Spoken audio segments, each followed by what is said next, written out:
आखिर हॉर्न किसने बजाया था। मैं आपको अपनी बनाई हुई थियोरी बताता हूं। देखो, राग्नारोक को फ्यूचर में 100% होना ही था। ये बात प्रोफेसी में साफ लिखी हुई थी, यानी इसकी भविष्यवाणी की गई थी।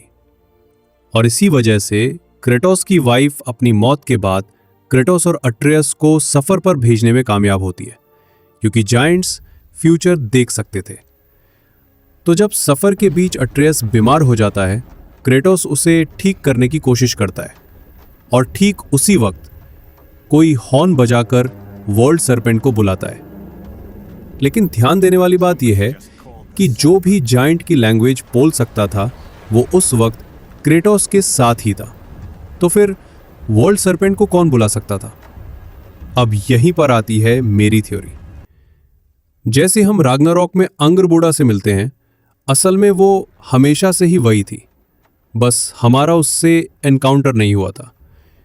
मिमिर को छोड़कर वो अकेली जायंट थी जो वर्ल्ड सरपेंट से बात कर सकती थी, और चूंकि वो खुद भी एक जायंट थी तो उसे क्रेटोस और अट्रेयस के फ्यूचर और उनके सफर के बारे में पता था। मेरे हिसाब से उसी ने वर्ल्ड सरपेंट से कहा होगा कि बल्दूर को हराने में क्रेटोस और एट्रियस की मदद करो, क्योंकि बल्दूर की मौत ही थी जिससे रैग्नारोक की शुरुआत होनी थी।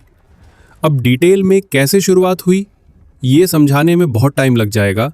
बस इतना समझ लो कि बल्दूर की मौत ही रैग्नारोक के लिए फर्स्ट स्टेज थी। अब आती है एक और थ्योरी।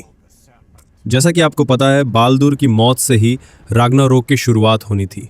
तो क्या यह मुमकिन है कि वो हॉर्न ओदिन ने ही बजाया हो? ओदिन हमेशा से एक छुपा हुआ मास्टरमाइंड रहा है। उसकी आदत रही है हर चीज को कंट्रोल करना और हर इवेंट को अपने हिसाब से मैनिपुलेट करना। तो हो सकता है उसी ने किसी ट्रिक से हॉर्न ब्लो किया हो ताकि क्रेटस और एट्रियस बाल्दूर से भिड़ें, क्योंकि प्रोफेसी में बाल्दूर की मौत लिखी हुई थी। ओदिन प्रोफेसी को बदलना चाहता था, लेकिन आयरनी यह है कि कई बार प्रोफेसी को रोकने की कोशिश ही प्रोफेसी को पूरा कर देती है। तो शायद ओदिन ने इनडायरेक्टली हॉर्न बजाया या किसी और से बजवाया ताकि क्रेटस और बाल्दूर आमने सामने आए।